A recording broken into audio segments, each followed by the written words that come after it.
శుద్ధ నామమునకు సమస్త మహిమ ఘనత ప్రభావములు కలుగును గాక. చేరువచ్చిన మీ అందరికీ ప్రభు అయిన యేసుక్రీస్తు పరిశుద్ధ నామమున హృదయపూర్వక వందనాలు తెలియపరుస్తున్నాను. వాక్యాన్ని చదువుకుని చదువుకున్న వాక్య భాగంలో నుండి 10 నిమిషాలు మన లేఖనాలని ధ్యానం చేద్దాం. క్రితం వారము ఈ 9వ అధ్యాయములో నుండి కొన్ని వచనాలు ఇశ్రాయేలీయుల సంబంధమైనటువంటి ఎవరు ఇశ్రాయేలీయులను పడతారు అనేటువంటి మాట మనం కొన్ని నేర్చుకుని ఉన్నాం. ప్రియులారా, నిజమైన ఇశ్రాయేలీయుడు అంటే ఎవరు? శరీర సంబంధి అయినటువంటి వాడు ఇశ్రాయేలీయుడు కాదు, కానీ ఆత్మ సంబంధమైన సున్నతి పొందినవాడే నిజమైన ట్రూ ఇజ్రాయలైట్ అయినటువంటి మాటను మనము చదువుకుని ఉన్నాం. ప్రాముఖ్యంగా 6వ వచనము. అయితే దేవుని మాట తప్పిపోయినట్టు కాదు, ఇశ్రాయేలీయులు సంబంధులందరూ ఇశ్రాయేలీయులు కారు. అయితే ఎవరు నిజమైన ఇశ్రాయేలీయులు అనేటువంటి మాట మనము ధ్యానం చేసాం. ఆత్మ సంబంధమైనటువంటి లేకపోతే వాగ్దాన సంబంధమైన కుమారుడు అనే విషయాన్ని మనం జ్ఞాపకం చేసుకున్నాం. అబ్రహాముకు దేవుడు వాగ్దానం చేశాడు, నీ గర్భమున సంతానమును నేను అనుగ్రహిస్తాను, కుమారుని అనుగ్రహిస్తాను. అయితే ఆ కుమారుడు అనేక జనమవుతాడు అనేటువంటి మాట దేవుడు అబ్రహాముకు వాగ్దానం చేశాడు. ఇసుక రేణువుల వలె ఆ జనాంగము విస్తరిస్తుందని దేవుడు వాగ్దానం చేశాడు. అయితే ఈ ఇసుక రేణువుల వలె విస్తరించిన వారందరూ కూడా దేవుని కుమారులు అని కాదు, కానీ ఎవరైతే ఆత్మ సంబంధమైన సున్నతి పొందారో లేతే విశ్వాస సంబంధమైన రీతిలో దేవుణ్ణి ఆరాధించేటటువంటి వారు ఉన్నారో వారు నిజమైన ఇశ్రాయేలీయులు అనే మన మాట మనం చూసాం. అంటే ఇదివరకు మనం చూసాం, 10th క్లాస్లో చదువుకుని ఉంటాం.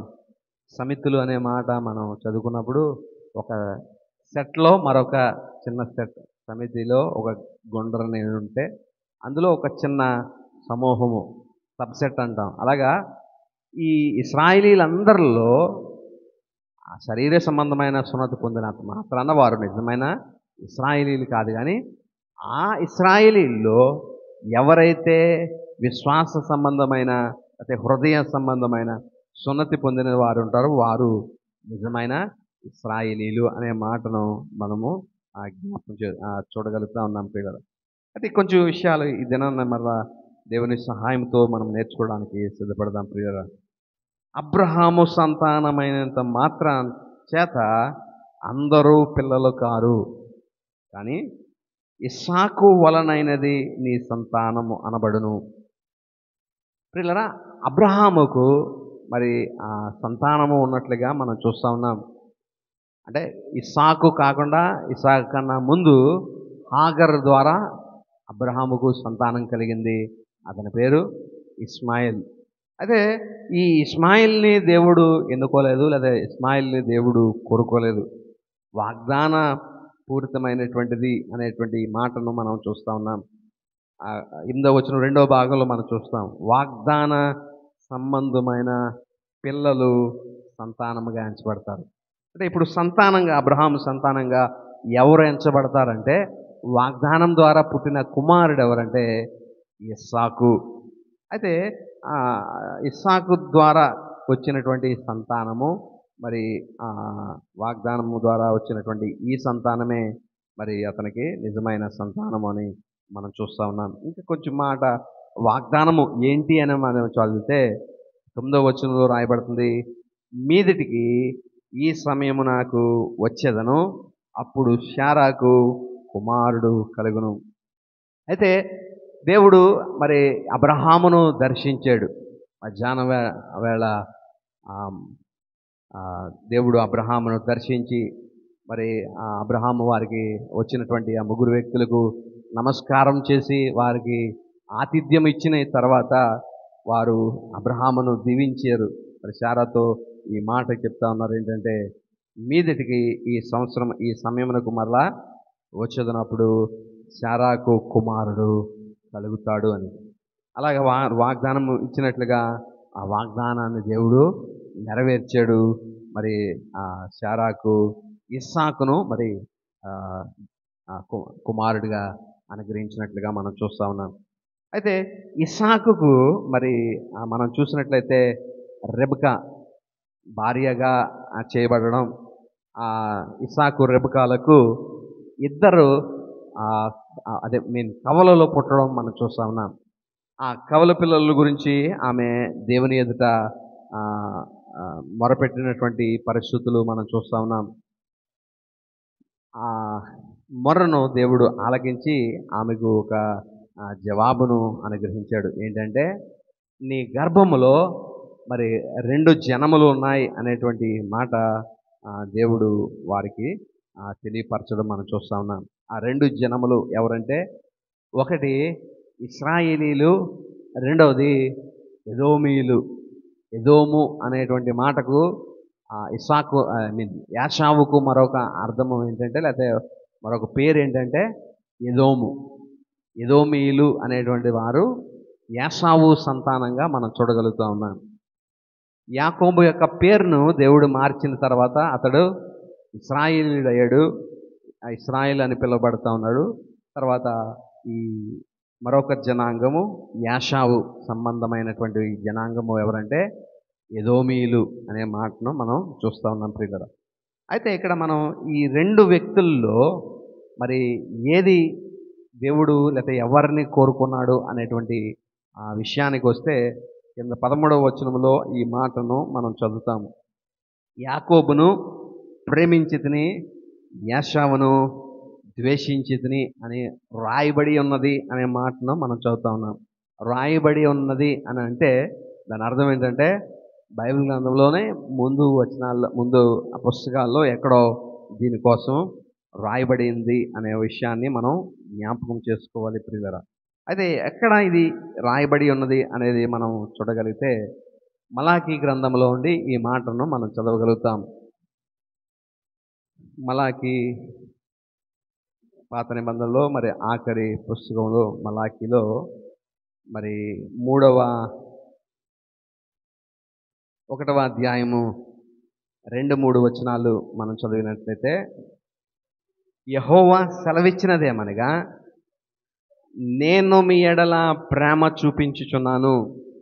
అయితే మీరు ఏ విషయమందు నీవు మా ఎడల ప్రేమ చూపుతివందురు? యాషావు యాకోబునకు అన్నకాడా? అయితే నేను యాకోబును ప్రేమించితిని. ఇదే యెహోవా వాక్కు. ఏశావును ద్వేషించి అతని పర్వతములను పాడు చేసి అతని స్వాస్యమును అరణ్యమందున్న నక్కల పాలు చేసి తిని. ఈ కాంటెక్స్ట్ మనకి అర్థమవుతే పౌలు ఈ 9వ అధ్యాయంలో రాస్తున్నటువంటి ఆ విషయాలను మనము అర్థం చేసుకోవడానికి అవకాశం కలుగుతుంది. ఏంటి ఈ మలాకి ఉన్నటువంటి ఈ 1వ అధ్యాయంలో ఉన్న కాంటెక్స్ట్ ఏంటంటే, ఇశ్రాయేలీల గురించి దేవుడు ఈ మాటలు రాస్తా ఉన్నాడు, పలుకుతా ఉన్నాడు. ఏమనంటే, నేను మీ ఎడల ప్రేమ చూపించుచున్నాను అని దేవుడు ఇశ్రాయేలీలతో చెప్తా ఉన్నాడు. ఇశ్రాయేలీలతో దేవుడు ఈ మాట చెప్పాడు. ఏమనంటే, నేను మిమ్మల్ని ప్రేమిస్తా ఉన్నాను. అయితే వాళ్ళు ప్రతిగా ఏమంటున్నారంట, అయితే మీరు ఏ విషయమందు నీవు మా ఎడల ప్రేమ చూపుతున్నావు అని దేవుడిని ప్రశ్నిస్తున్నారు. దేవుడు అన్నాడు, నేను మిమ్మల్ని ప్రేమిస్తున్నాను అని అంటే, ఇశ్రాయేలీయులు ఇచ్చిన సమాధానం ఏంటంటే, ఏ విషయంలో నువ్వు మమ్మల్ని ప్రేమిస్తున్నావు అని వాళ్ళు అడిగినప్పుడు దేవుడు చెప్తున్నటువంటి మాట, దేవుడు ఇస్తున్న ఆన్సర్ ఏంటంటే, యాషావు యాకోబునకు అన్నకాడా? అయితే నేను యాకోబును ప్రేమించి తిని. అంటే ఇక్కడ అర్థం ఏంటంటే, ఏ విధంగా దేవుడు ఇశ్రాయేలీయుల్ని ప్రేమించాడు అనే దానికి ఒక జవాబుని ఇక్కడ దేవుడు తెలియపరుస్తూ ఉన్నాడు. పాత నిబంధన విధానములో లేదా ప్రాముఖ్యంగా యూదుల యొక్క ఆచారంలో మరి ప్రథమ కుమారునికి అత్యంత ఆధిక్యత లేకపోతే విలువ ఇవ్వబడుతుంది ప్రథమ కుమారునికి. అయితే జ్యేష్ఠ కుమారునికి ఎన్నో ప్రివిలేజెస్ ఉంటాయి. ఆ ప్రివిలేజెస్ని బట్టి ఒకరిని ఎన్నుకునేటప్పుడు ఆ కుటుంబంలో ఉన్నటువంటి పెద్ద వ్యక్తిని లేదా జ్యేష్ఠుడైనటువంటి వారు ఎవరు ఉంటారో వాళ్ళకి మరి దేవుడు ఎన్నిక అనేటువంటిది చేసేటువంటి విధానము ఉంటుంది ప్రియులరా. అయితే చూడడానికి లేదా కవలలైనప్పటికీ పెద్దవాడిగా మొదట వచ్చినటువంటి వాళ్ళు యాషావు ప్రథమంగా వచ్చాడు కాబట్టి యాషావు పెద్దవాడయ్యాడు. అయితే ఆ పెద్దవాడైనటువంటి యాషావు జ్యేష్ఠ కుమారుడిగా ఉన్న యాషావుకు రావలసినటువంటి ప్రివిలేజెస్ ఏమీ లేకుండా దేవుడు ఎవరిని ఎన్నుకున్నాడంటే చిన్న కుమారుని ఎన్నుకున్నట్లుగా మనం చూస్తున్నాం. అయితే ఈ ఎన్నిక ఎక్కడ జరిగింది అని మనం ఆలోచన చేస్తే వాళ్ళు బయటకు వచ్చాక వాళ్ళు చేసిన క్రియలను బట్టి వీడు ఆ జ్యేష్ఠత్వాన్ని అమ్మేసుకున్నాడు లేదా భ్రష్టుడిగా జీవిస్తున్నాడని చూసి ఎన్నుకున్నాడా? యాషావుని చూసి యాకోబుని చూసి? ఇక యాషావు కన్నా యాకోబు మరిన్ని మోసాలు చేశాడు కదండి. అన్న జ్యేష్ఠత్వపు హక్కుని అమ్మేసినటువంటి పరిస్థితి, తండ్రిని మోసం చేసినటువంటి పరిస్థితి, ఇలాగ అనేక రకాలుగా యాకోబు మోసాలు చేశాడు. అయితే వీరి క్రియల మీద ఈ ఎన్నిక ఆధారపడి లేదు అనేది మనం జ్ఞాపకం చేసుకోవాలి. అందుకనే చదవబడిన వాక్య భాగంలో కూడా మనం చూస్తున్నాం, వారి క్రియలు బట్టి పుట్టిన దాని తర్వాత వారు చేసిన క్రియలను బట్టి కాక పిలిచివాని నిమిత్తము, పిలిచిన వానిని బట్టి దేవుడు ఈ ఎన్నిక మరి చేసుకున్నాడు అనేటువంటిది మనం గమనిస్తూ ఉన్నాం ప్రియులారా. కాబట్టి ఇక్కడ సమస్య ఏంటంటే ఒక వ్యక్తిని దేవుడు ప్రేమిస్తున్నట్లుగా ఇక్కడ మనకి అగుపడతా ఉంది. ఆ కాంటెక్స్ట్ రోమపత్రిక 9వ అధ్యాయం 13వ వచనము మనం చదువుకున్నప్పుడు అందరికీ జనరల్గా అనిపించేటువంటి ప్రశ్న ఏంటంటే దేవుడు ఒక వ్యక్తిని ప్రేమించి ఒక వ్యక్తిని ద్వేషిస్తాడా అనేది మనం ఇక్కడ గమనించాల్సినటువంటి విషయం ప్రియులారా. అంటే అలా చేయగలుగుతాడా దేవుడు? ఒక వ్యక్తిని ప్రేమించి ఒక వ్యక్తిని ద్వేషించేటువంటి విధానం ఉంటుందా దేవునికి? దేవుడు ప్రేమస్వరూపి కదా, అందరినీ ప్రేమించేటువంటి వాడు. మరి అలాంటి ప్రేమామూర్తి అయినటువంటి దేవుడు ఒక వ్యక్తిని ఎలాగూ ప్రేమిస్తాడు అన్నట్లుగా ఇక్కడ మనకి ఈ కాంటెక్స్ట్ మనం చూడగలుగుతా ఉన్నాం. అదే ఆ వచనం ఆ విధంగా ఉంది, యాకోబును ప్రేమించుతుని యాషావును ద్వేషించుతుని అన్నట్లు. ఏ విధానంలో ఇది మరి దేవుడు ద్వేషిస్తున్నాడు యాకోబుని లేదా యాషావును నిజంగా దేవుడు ద్వేషించాడా అనే మాట మనం అర్థం చేసుకోవాలి. ఇక్కడ వ్యక్తిగతంగా దీన్ని మనం తీసుకొనకూడదు. ఎందుకంటే దేవుడు వారిని చూసినప్పుడు ఏ విధంగా చూశాడు అనేది మనం అర్థం చేసుకోవాలి. తల్లి గర్భములో రెబెకా గర్భములో దేవుడు ఆ బిడ్డలను చూసినప్పుడు ఎలాగ చూశాడు అని అంటే అక్కడ ప్రాముఖ్యంగా ఒక వచనాన్ని మనం చదవాలప్పుడు మనకు అర్థమవుద్ది. రెబెకా చేసినటువంటి ప్రార్థన ఆదికాండములో మనం చూస్తే 25వ అధ్యాయము 23వ వచనం చదువుదాం. ఆదికాండము 25వ అధ్యాయము 23వ వచనం.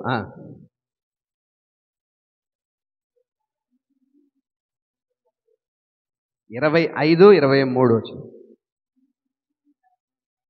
2 జనములు నీ గర్భములో కలవు, 2 జనపదములు నీ కడుపులో నుండి ప్రత్యేకముగా వచ్చును, ఒక జనపదము కంటే ఒక జనపదము బలిష్టమయుండును, పెద్దవాడు చిన్నవానికి దాసుడగును అనేను.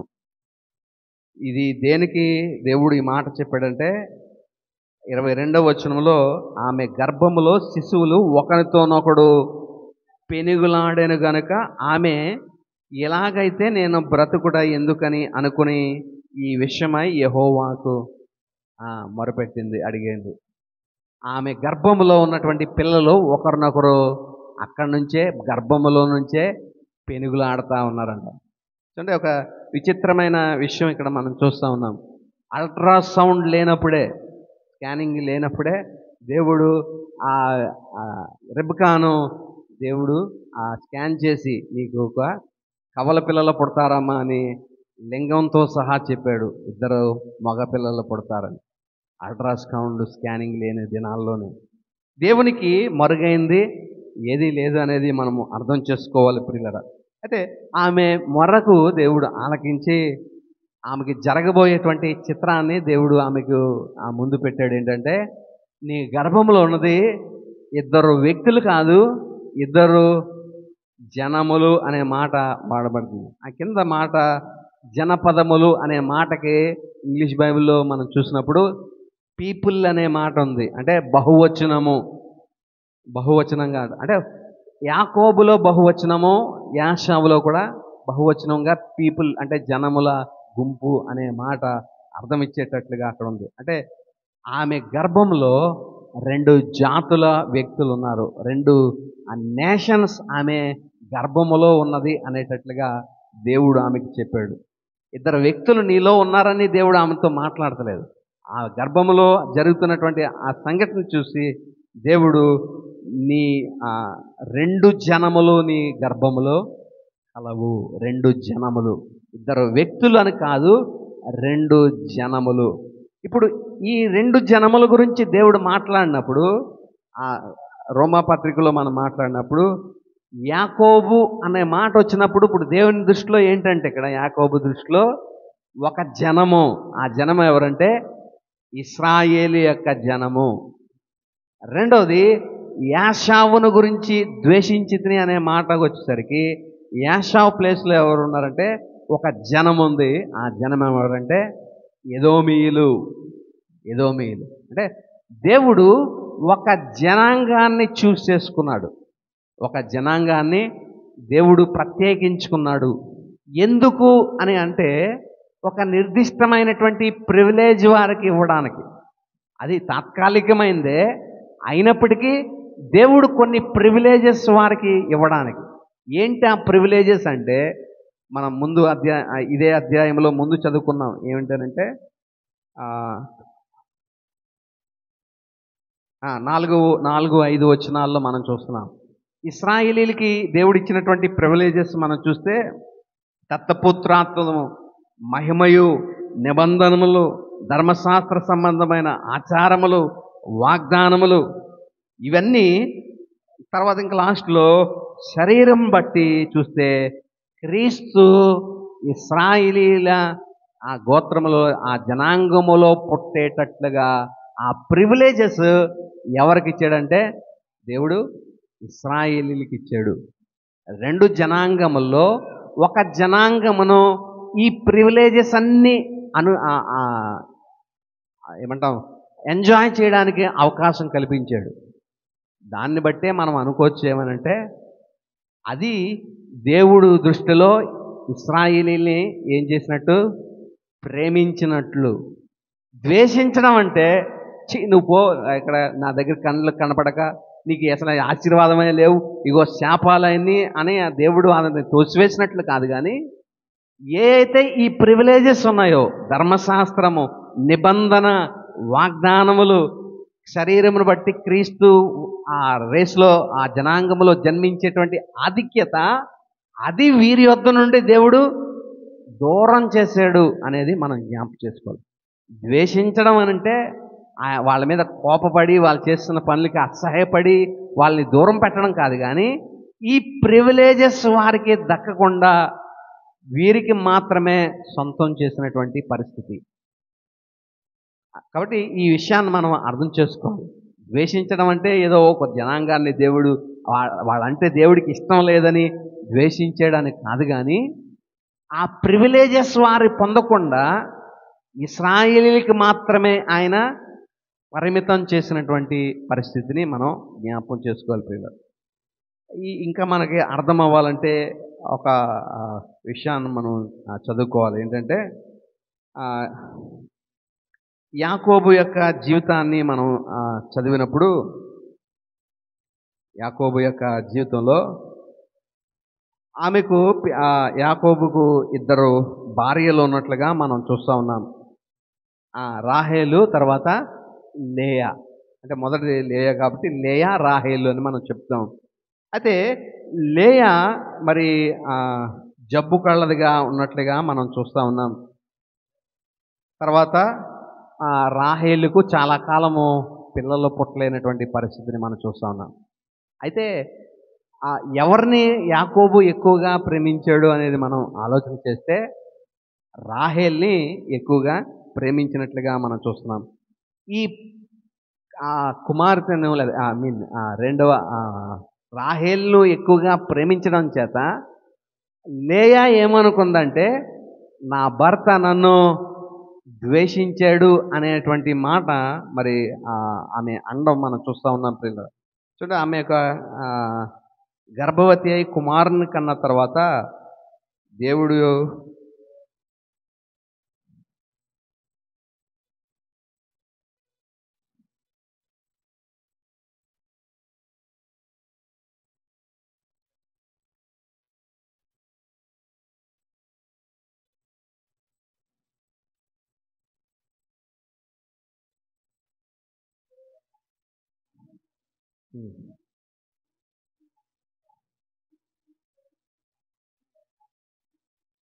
దాని తర్వాత వచ్చిన ముందు ఎన్నో వచ్చిన అధ్యాయం అదే 29-33 వచనం చదువుతున్నాం. ఆ.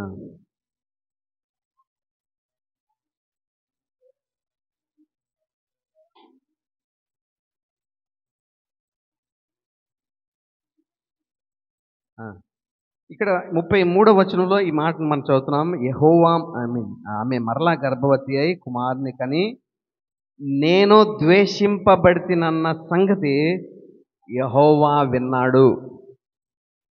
ఈమె నిజంగా ద్వేషింపబడిందా అంటే నిజంగా ద్వేషింపబడలేదు. 31 వచనం చూస్తే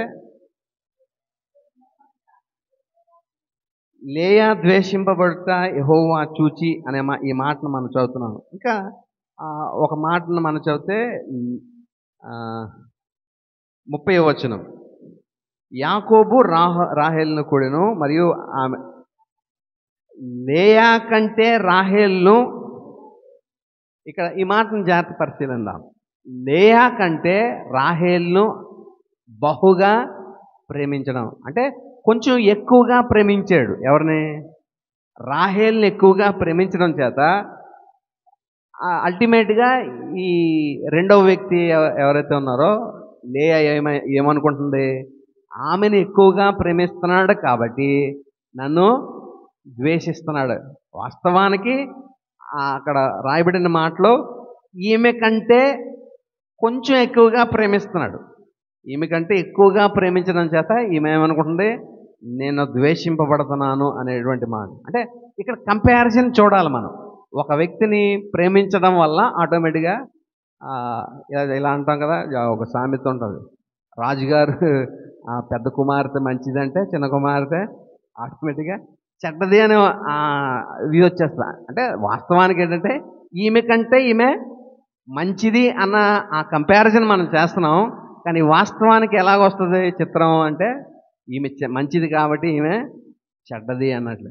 కాబట్టి ఈ జనాంగాన్ని కూడా, ఇశ్రాయేలీలు అనే ఈ జనాంగాన్ని దేవుడు ప్రేమిస్తున్నాడంటే దాని అర్థం ఏంటంటే వారిని ద్వేషిస్తున్నాడని కాదు అర్థం.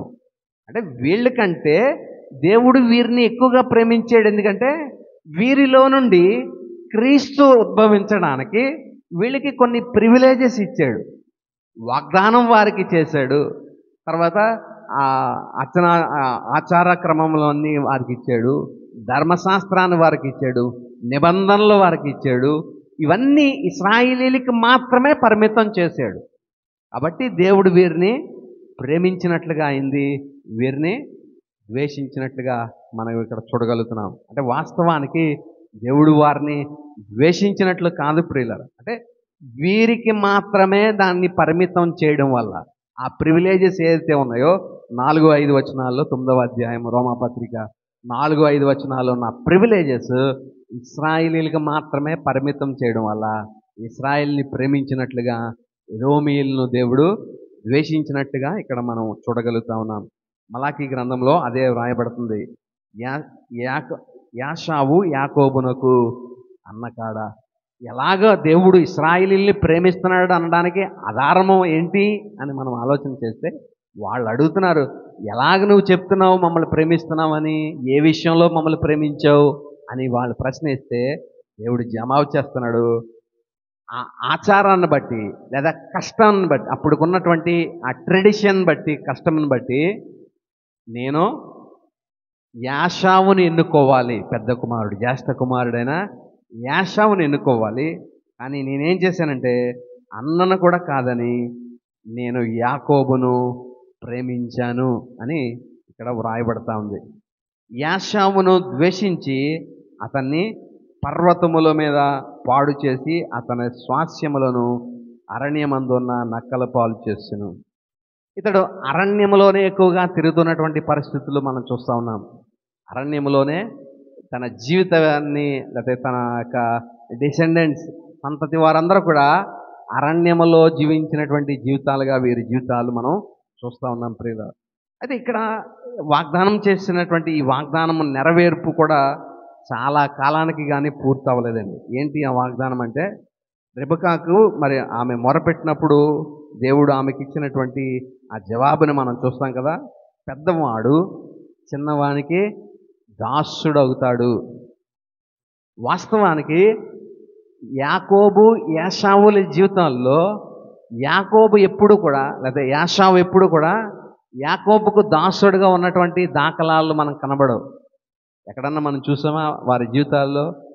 అక్కడ నుంచి వెళ్ళిపోయిన తర్వాత మరి యాకోబు మరి కొన్ని సంవత్సరాలు అయిన తర్వాత 80వ సంవత్సరంలో తిరిగి మరలా మరి తన అన్నని కలుసుకోవడానికి వెళ్తా ఉన్నాడు. యాషావుని కలుసుకోవడానికి వెళ్తా ఉన్నాడు. అయితే యాషావుకు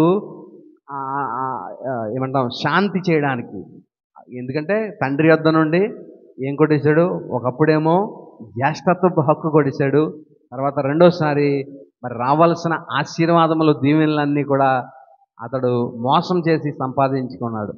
అదే దీన్ని బట్టి అన్నకి చాలా కోపం ఉంటుంది. అయితే కొన్ని నా దగ్గర 40 సంవత్సరాలు అక్కడ అయిన తర్వాత మరి తిరిగి మరలా అన్నను కలుసుకోవడానికి వెళ్ళే సమయంలో అతడు ఇంకా నా మీద కోపంగా ఉంటాడేమో అని చెప్పి ఇతనికన్నా ముందు కొంతమందిని పంపిస్తున్నాడు యాషావు దగ్గరికి. దేనికంటే సమాధాన సంబంధమైనటువంటి కానుకలు ఇస్తా ఉన్నాడు. నేను నీకు ఒకప్పుడు అన్యాయం చేశాను, అయితే దాన్ని ఇలాగా నేను మళ్ళా రికవర్ చేస్తున్నాను నీకు అన్నట్లుగా ఎన్నో మందలను అవి తీసుకుని, పనివారిని తీసుకుని తనకన్నా ముందుగా ఇవన్నీ యాషావు యొద్దకు పంపించినట్లుగా మనం చూస్తూ ఉన్నాం ప్రియులారా. అయితే యాషావు మరి యాకోబును కలుసుకున్నప్పుడు ఎవరెవరికి నమస్కారం చేశారంటే, అక్కడ యాషావు యాకోబుకు నమస్కారం చేసినట్టుగా లేదు, కానీ యాకోబే యాషావుకు నమస్కారం చేసినట్టుగా మనం చూస్తూ ఉన్నాం. మనం ఆ వచనాన్ని చూడగలిగితే ఆదికాండం 27వ అధ్యాయము 41 నుంచి మనం చదివితే,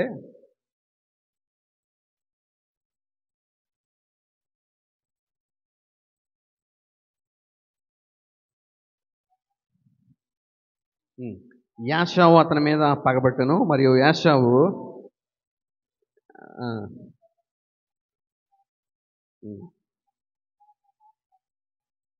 అతను ఈ రివెంజ్ మాత్రం అతని హృదయంలో అలా ఉండిపోయింది. అప్పటి నుంచి నా తండ్రి వల్ల రావాల్సినటువంటి ఆ ఆశీర్వాదములన్నింటినీ కూడా మరి ఇతను కొట్టేశాడు, దీవెనన్నింటినీ తీసుకున్నాడు అనేటువంటి ఆ మనసులో ఉంచుకున్నాడు.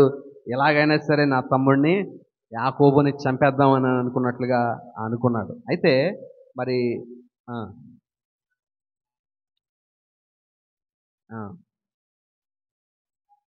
ఈ వృత్తాంతాన్ని మనకు తెలుసు. ఎలా ఇక్కడ కనుక ఉంటే ఖచ్చితంగా యాకోబును యాషావు చంపేస్తాడని ఆ తల్లి రెబెకా తన యొక్క ఇంటికి, హారాన్లో ఉన్నటువంటి తన సహోదరుని ఇంటికి పంపేసినట్లుగా మనం చూడగలుగుతా ఉన్నాం. అయితే కొంతకాలం అయిన తర్వాత తిరిగి మరలా ఆదికాండం 32లో మరి మనం చూసినప్పుడు, ఆదికాండం 32లో యాకోబు తిరిగి తన అన్న యొద్దకు ప్రయాణమై వెళ్ళినటువంటి పరిస్థితిని మనం చూస్తూ ఉన్నాం. అక్కడ మనం చూడగా మరి ఆ, యాషావును మరి ఆ కనుగొన్నటువంటి పరిస్థితుల్లో అతడు రెండు గుంపులుగా వెళ్ళారు. ఒక గుంపును ముందు పంపెట్టాడు, ఒక గుంపును వెనక పెట్టాడు. ఎందుకంటే ఒక గుంపుని గనక అతని కోపం ఇంకా ఉండుంటే ఆ గుంపుని చంపేస్తాడు. అప్పుడు ఏమనుకుంటాడు, యాషావును అతని సంబంధులందరినీ నాశనం చేస్తాను అనుకుంటాడు. అప్పుడు రెండో గుంపు వారు సేఫ్ జోన్లో ఉంటారు అనుకున్నాడు. అయితే అలాగ ఆ ప్లాన్ వేసి అలా విధంగా రెండు గుంపులుగా పంపించాడు. అయితే ఆ కింద వచనాల్లో 32వ అధ్యాయంలో ఆ,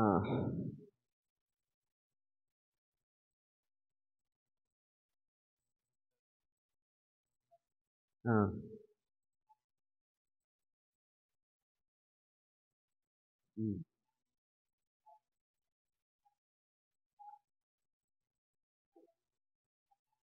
33వ అధ్యాయంను మనం చదివితే యాకోబు కన్నులెత్తి చూసినప్పుడు యాషావరలో 400 మంది మనుష్యులను వచ్చిచుండరి.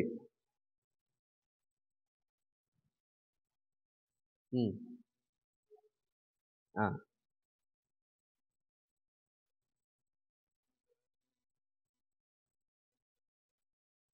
3వ వచనము మనం చదివితే, తాను వారి ముందర వెళ్ళుచు తన సహోదరుని సమీపించు వరకు 7 మార్లు నేలను సాగిలపడెను. అంటే మనం ఏమని చదువుకున్న వాక్య భాగంలో ఎవరు ఎవరికి దాసుడవుతాడు? పెద్దవాడు అంటే యాషావు యాకోబునకు దాసుడవుతాడు అనే మాటను మనం చూస్తున్నాం. కానీ చేసినటువంటి ఈ మోసాన్ని బట్టి ఇక్కడ ఎవరెవరికి నమస్కారం చేస్తా ఉన్నారంటే, యాకోబే యాషావుని చూసి వంగి వంగి 7 మార్లు నమస్కారము చేసినటువంటి ఆ పరిస్థితిని మనం చూస్తూ ఉన్నాం ప్రియులారా. కాబట్టి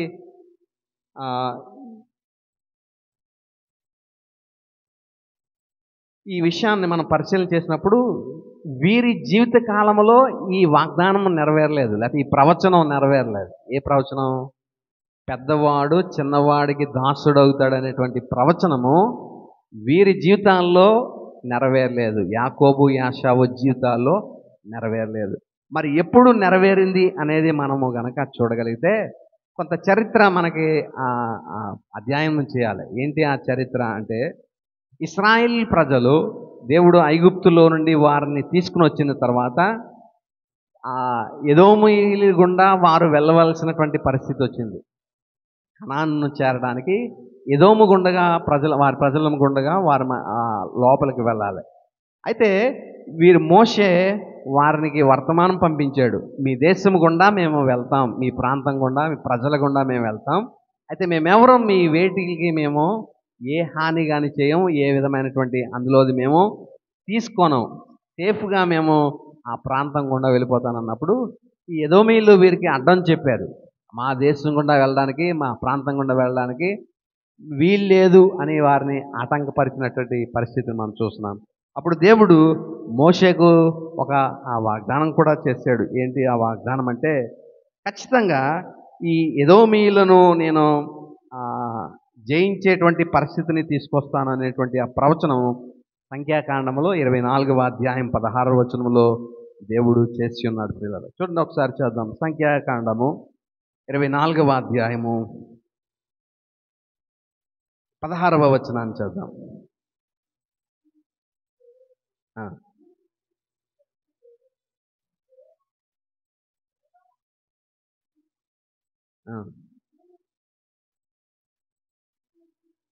అవును.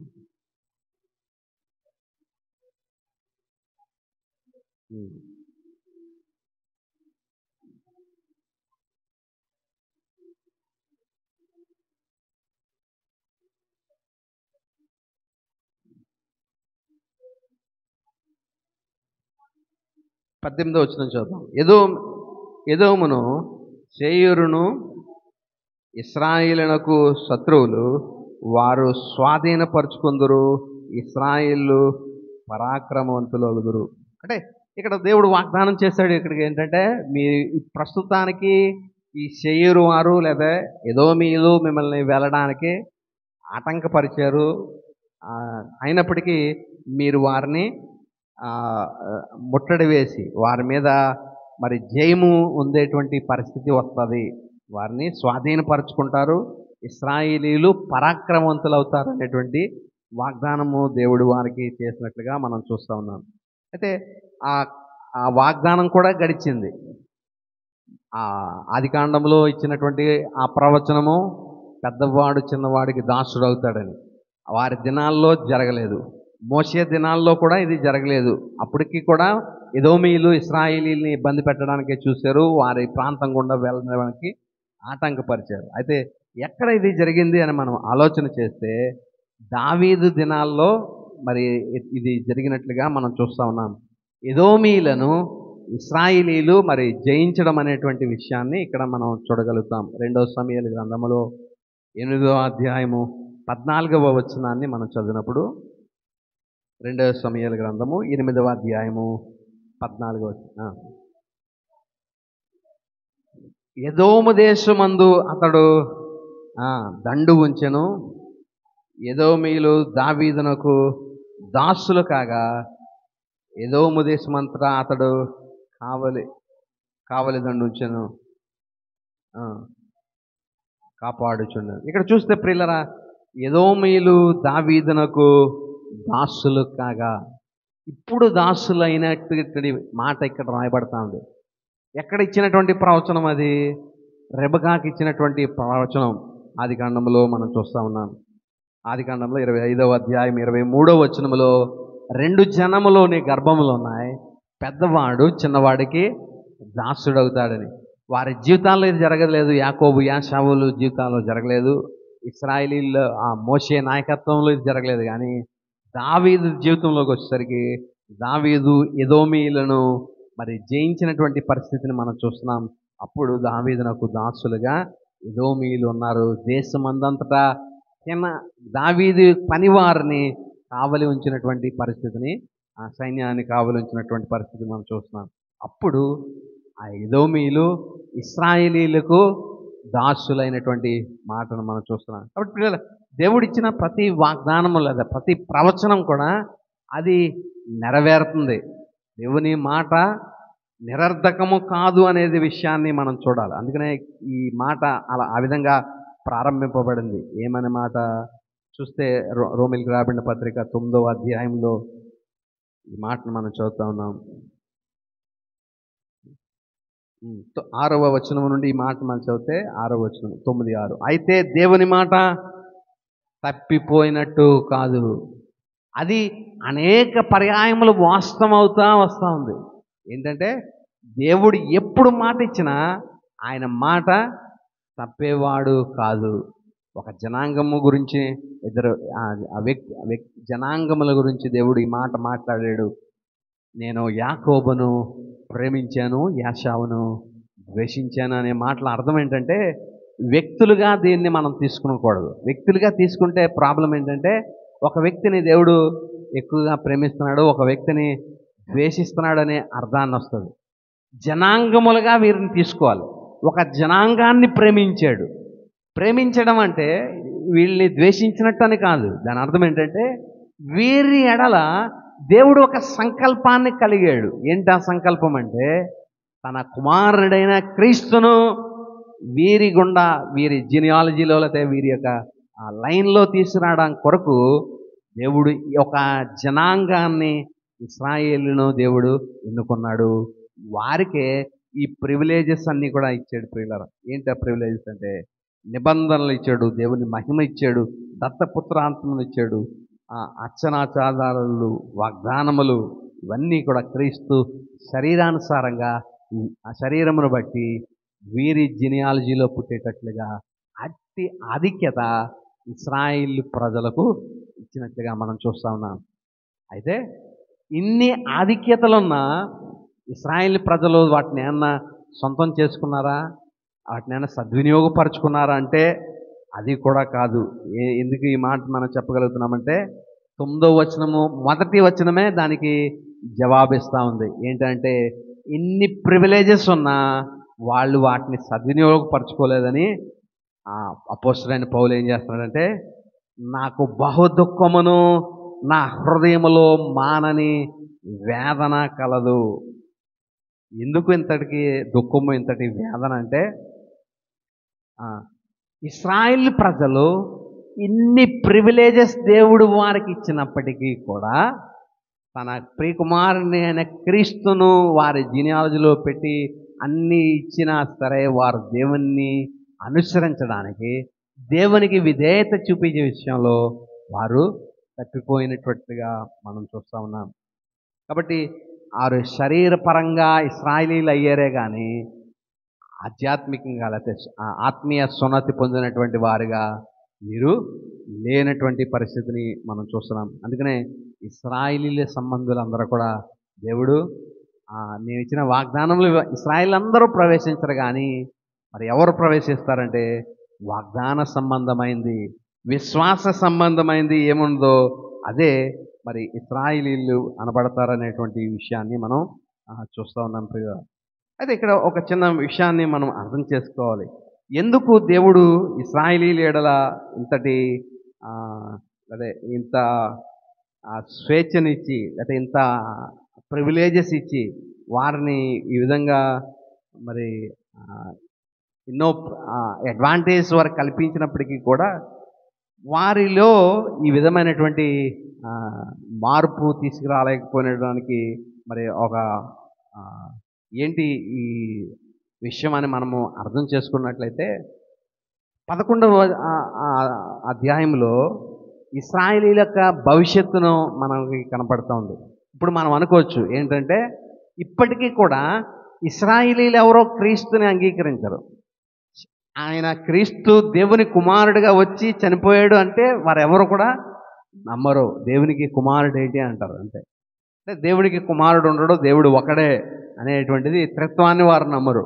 కాబట్టి ఇశ్రాయేలీలు ఆ కఠిన హృదయం వారికి రావడం వెనక ఆంతర్యాన్ని మనము ఆలోచన చేయగలిగితే 11వ వచనము అధ్యాయాన్ని మనం చూసినప్పటికీ దేవుడు మరి ఒక నిర్దిష్టమైనటువంటి ఒక విషయం కోసం, ఒక ప్రణాళిక కొరకు వారు ఇంకా దేవుణ్ణి అంగీకరించలేనటువంటి పరిస్థితిని మనం చూస్తూ ఉన్నాం ప్రియులారా. ఆ విషయం ఏంటంటే 26వ వచనం నుండి మనం చూద్దాం. 25వ వచనం చదువుదాం. సహోదరులారా, మీ దృష్టికి మీరే బుద్ధిమంతులమని అనుకొనకుండునట్లు ఈ మర్మము మీరు తెలుసుకొనగోరుచున్నాను. అదేమనగా అన్యజనులు ప్రవేశము సంపూర్ణమగు వరకు ఇశ్రాయేలులకు కఠిన మనస్సు కొంత మటుకు కలిగెను.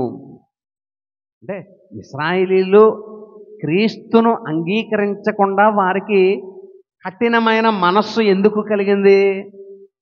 ఇశ్రాయేలీలు అంగీకరించకుండా మరి వారికి కఠినమైన మనస్సు ఎందుకు కలిగింది అంటే,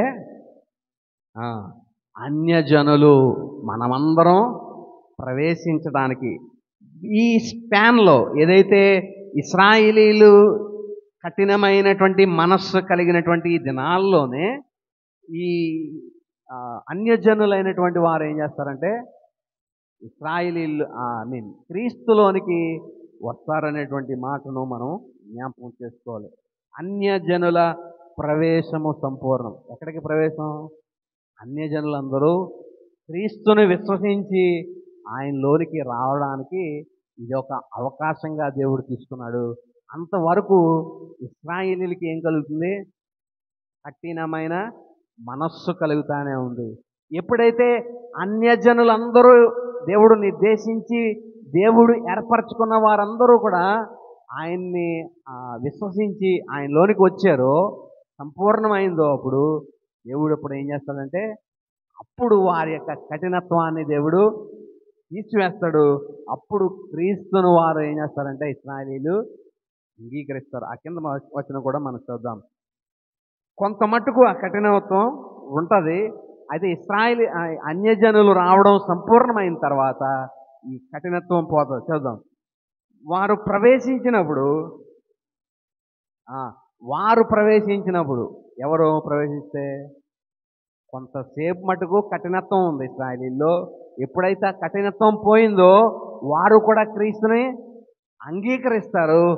ఎప్పుడైతే ఇశ్రాయేలీలు అందరూ కూడా క్రీస్తును అంగీకరిస్తారో అప్పుడు విమోచకుడు సియోనులో నుండి వస్తాడు. దేవుడు ఆ, ఆ, ఆ, ఆ రెండవ రాకడలో వస్తాడనే మాట మనం చూస్తాం. అప్పుడు యాకోబులో నుండి భక్తిహీనత తొలగిపోయేటువంటి పరిస్థితి. నేను వారి పాపములను పరిహరించినప్పుడు నా వలన వారికి కలుగు నిబంధన ఇదే అని వ్రాయబడినట్లు ఇశ్రాయేలు జనులందరూ రక్షింపబడుదురు. అప్పుడు ఇశ్రాయేలీలకి రక్షణ, మిగిలిన జనం అందరికీ కూడా అప్పుడే రక్షణ. ఎప్పుడంటే కొంతకాలము ఇశ్రాయేలీలకి కఠినమైన మనస్సు కలుగుతుంది. దేనికి వరకు అపోస్తలుడైన పౌలు తన దుఃఖము తన బాధ అంతా దేని కొరకంటే దేవుడు ఇశ్రాయేలీలు ఎంత ప్రేమించినా ఆ మలాకీలో ప్రశ్నించినట్టుగా నేను నిన్ను ప్రేమిస్తున్నానని దేవుడు అంటే దేవుడినే ప్రశ్నిస్తున్నారేమనంటే ఏ రకంగా నువ్వు మమ్మల్ని ప్రేమిస్తున్నావు, ఏ విషయంలో మమ్మల్ని ప్రేమిస్తున్నావు అని దేవుడినే ప్రశ్నిస్తారు. అప్పుడు దేవుడు అంటున్నాడు, వాస్తవానికి కల్చర్ని ఆధారం చేసుకుంటే ఆ జ్యేష్ఠ కుమారుని నేను ఎన్నుకోవాలి, కానీ జ్యేష్ఠ కుమారుని పక్కన పెట్టి యాకోబుని నేను ప్రేమించాను. మీకు ఆ ప్రేమించిన విధానంలో మీకు ఎన్నెన్ని ప్రివిలేజెస్ ఇచ్చానో చూడండి అని ఆ 4-5 వచనాల్లో మనం చూసినప్పుడు దత్తపుత్రాత్మ దేవుని కుమారులుగా ఉండేటువంటి భాగ్యము, మహిమనంతా వారి ఎడల కనపరిచాడు, నిబంధనలు వారికి అనుగ్రహించాడు, ధర్మశాస్త్రాన్ని ఇచ్చాడు, ప్రధానం ఇచ్చాడు, అర్చనాచారాలు, వాగ్దానములు. అంతేకాదు క్రీస్తే వీరి వంశంలో పుట్టేటువంటి గొప్ప ఆధిక్యత దేవుడు వారికి కల్పించినప్పటికీ వీరికి ఏం పోలేదు, కఠినమైన మనస్సు పోలేదు, క్రీస్తుని అంగీకరించే మనస్సు వారికి లేదు ప్రియులారా. కాబట్టి ఈ దీన్ని అవకాశం తీసుకుని దేవుడు సరే మీరు ఆ కఠినమైన మనసుతోనే కొనసాగించండి, ఈలోపు నేను 10వ అధ్యాయంలో యోహానులో చెప్పినట్లుగా ఈ దొడ్డివి కానీ వేరే గొర్రెలు కూడా ఉన్నాయి, వాటిని కూడా నేను తోడుకుని వస్తాను, అప్పుడు వీటిని వాటిని రెండిటిని కలిపేస్తాను, అప్పుడు మంద ఒకటి కాపరి ఒకటిని ఉండును అన్నట్టుగా ఇశ్రాయేలు అన్యులైనటువంటి వారందరికీ కూడా వారికి ఆహ్వానం ఇస్తా ఉన్నాడు దేవుడు. ఆహ్వానం ఏంటంటే క్రీస్తు యేసునందు విశ్వాసం ఉంచితే వారు నీతిమంతులుగా అయ్యేటువంటి భాగ్యము. కాబట్టి ఈ యొక్క సువార్త అన్యజనులకు ప్రకటింపబడుతుంది, అన్యజనులు దేవుని యొద్దకు వస్తానే ఉన్నారు ప్రియులారా. ఎప్పుడైతే వారు రావడం సంపూర్ణమైపోయిందో అప్పుడు వీరికి ఉన్నటువంటి కఠినత్వాన్ని దేవుడు తీస్తాడు. అప్పుడు ఇశ్రాయేలీలు కూడా వారు దేవుని యొద్దకు వస్తారు. వారు అప్పుడు ఏమవుతుందంటే దేవుడే 11వ అధ్యాయంలో చెప్పబడినట్లుగా విమోచకుడు సియోనులో నుండి వస్తాడు, యాకోబులో నుండి భక్తిహీనత తొలగిపోద్ది. ఆ క్రొత్త నిబంధన ఏదైతే ఉందో ఆ నిబంధన అప్పుడు వారి జీవితాల్లో సంపూర్ణం చేస్తాడు. నేను వారి పాపములకి ఎన్నడను జ్ఞాపకము చేసుకొనను అనే ఆ క్రొత్త నిబంధన ఇదే అన్నట్లుగా ఆ నిబంధన వారి ఎడల తన ప్రజల ఎడల ఆయన స్థిరపరిచేవాడై ఉంటా ఉన్నాడు. కాబట్టి ఇశ్రాయేల్ని ప్రేమించాడంటే వాళ్ళని ఏదో ఎక్కువగా ప్రేమించాడు, మనల్ని మిగిలిన వాళ్ళందరినీ ద్వేషించాడని కాదు దాని అర్థం ప్రియుల. వారికి మెస్సియా రావడానికి, దేవుని కుమారుడు రావడానికి ఒక జనాంగాన్ని దేవుడు ఎన్నుకున్నాడు. అది హిస్ చాయిస్, దేవుడు యొక్క సార్వభౌమ అధికారం బట్టి ఆయన ఎన్నుకున్నాడు. ఈయన్ని ఎందుకు ఎన్నుకున్నాడు, ఆయన ఎందుకు ఎన్నుకోలేదంటే అది స్వయంగా ఆయన ఇష్టం. దేవుడు ఎవరిని ముందుగా ఎరిగాడో ముందు 8వ అధ్యాయంలో మనం చదువుకున్నాం కదా, ఆ గోల్డెన్ చైన్ ఆఫ్ రెడెంప్షన్. దేవుడు మరి ప్రీ డిటర్మైన్డ్ ఎవరైతే ముందుగా ఎన్నుకున్నాడో వారిని పిలిచాడు, పిలిచిన వారిని సమాధానపరిచే వారిని మహిమపరిచాడు అనేటువంటి విషయాన్ని మనం జ్ఞాపకం చేసుకోవాలి. అలా ముందుగా ఎవరినైతే ఎన్నుకున్నాడో ప్రీడెస్టైన్డ్ ఆ చోజన్ పీపుల్ ఎవరైతే ఉన్నారో వారికి మరి ఈ యొక్క సువార్తను పంపించాడు. ఎందుకంటే తాను కోరుకున్నటువంటి వారు తన యొక్క సువార్తను అంగీకరించలేదు. వారు అంగీకరించిన కారణం చేత దేవుడు ఆ సమయాన్ని ఎలాగ దేనికి ఉపయోగించాడంటే అన్యజనులను ఆకర్షించడానికి ఆ సమయాన్ని ఉపయోగించి ఇది కఠినమైన మనసు కొనసాగుతుండగానే అన్యజనులు క్రీస్తుని అంగీకరించడానికి ఎప్పుడైతే అన్యజనులు రావడం సంపూర్ణమైందో అప్పుడు మరి ఇశ్రాయేలు యొక్క కఠినత్వం పోయి వారు కూడా దేవుని యొద్దకు వస్తారు. అప్పుడు మంద ఒకటే, కాపరి ఒకటి ఉంటాడు. ఆ ఆ నిత్యత్వం దేవుడు యుగయుగములు మరి ఆ మందకు కాపరిగా ఉండి వారిని కాసేటువంటి గొప్ప అవకాశం.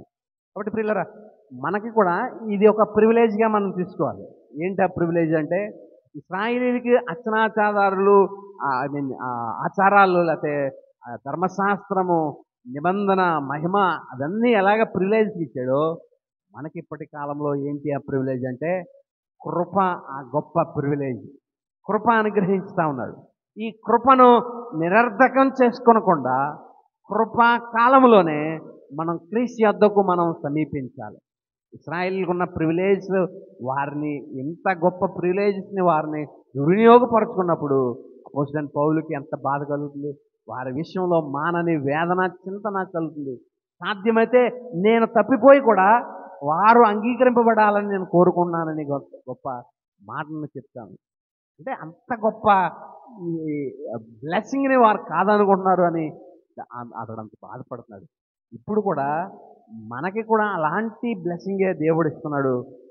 గొప్ప ఆధిక్యత మనకి దేవుడు ఇచ్చేది ఏంటంటే కృప.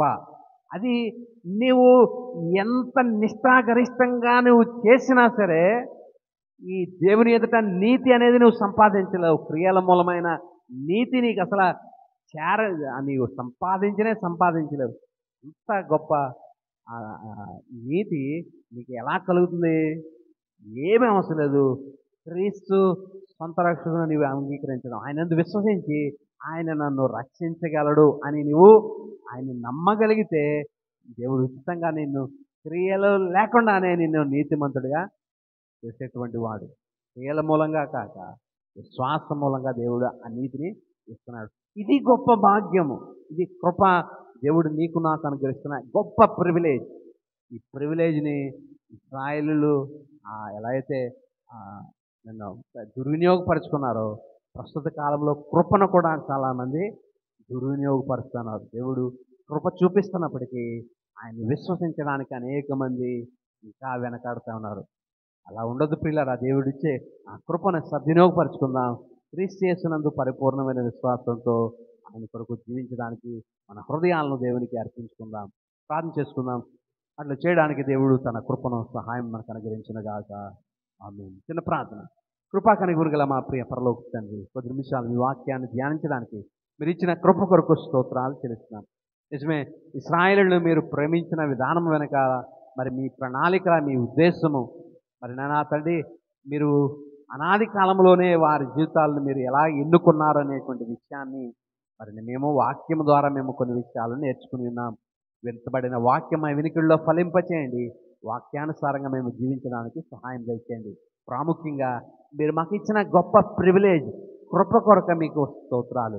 ఆ కృపను మేము ఎవ్వరము నిరర్ధకము చేయకుండా కృపాకాలములోనే మిమ్మల్ని సమీపించగలిగినటువంటి భాగ్యాన్ని మీరు మాకు వాక్యాన్ని వినిచిన బిడ్డలందరికీ మీరే అనుగ్రహించమని, ఎత్తబడిన వాక్యాన్ని మా వినికిడిలో ఫలింపచేసి వాక్యానుసారంగా జీవించడానికి కృపను అనుగ్రహించమని యేసుక్రీస్తు పరిశుద్ధ నామమున స్తుతించి ప్రార్థించి వేడుకొనుచున్నాము తండ్రి. ఆమేన్.